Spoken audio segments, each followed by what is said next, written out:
Good evening, everybody. I just thought I'd say something today about the apparent 50,000 people marching in London against austerity measures and a lot more. I saw it on the Facebook news this morning, the alternative news, and apparently 50,000 people marched on London, complaining about the government, the austerity measures, the corruption in the government, and so many other things that the government are doing that is totally wrong. And looking on the news, so I'm looking at it now, BBC News. Headlines are Western Iraq town falls to militants. US will stand with Egypt's people. Sarajevo cycle event marks World War One. Excuse me. Dozens killed in Nigeria attacks. 5 Korea killed soldiers standoff.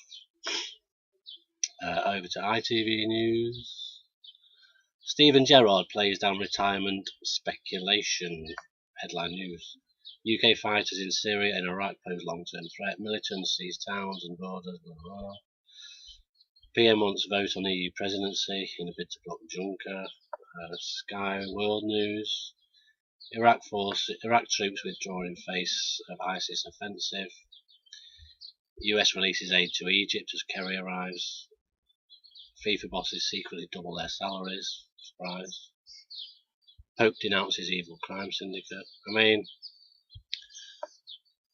I don't know what's been on the news because I don't watch it. But I get my news off the news websites to see what's been reported and what's in comparison to what I see on other news channels, which are more not owned by corporations, basically. And I think it just goes to show 100% fact that the BBC News, the ITV News, only report what they want you to believe, which is what they want you to perceive is going on in Syria and going on in Iraq.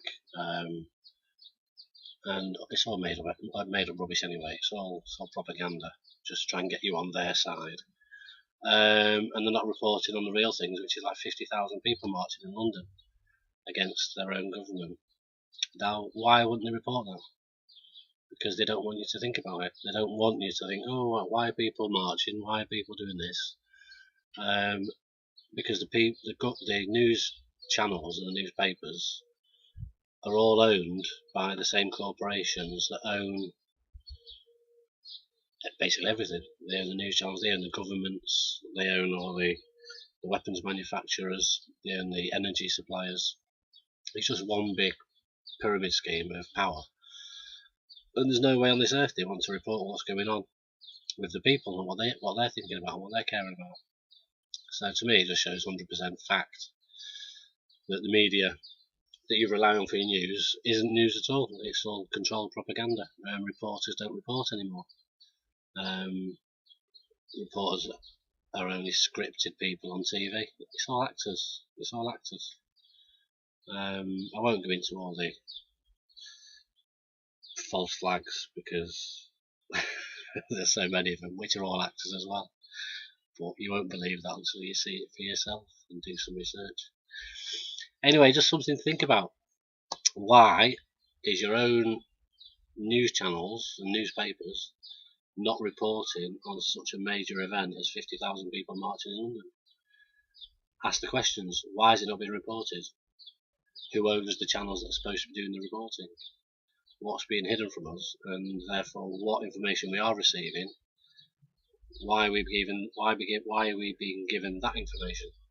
Because you can only come to your own conclusions. I can't make you think.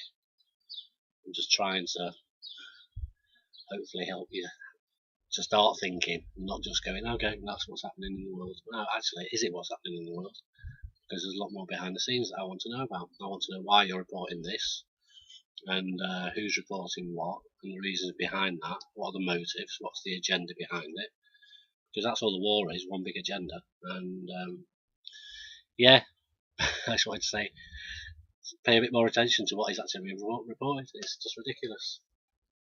So yeah, come on England, 50,000 people, good start. Let's get more and more people getting behind the people power. because if we do it together, we can make a change, and we do need to make a change.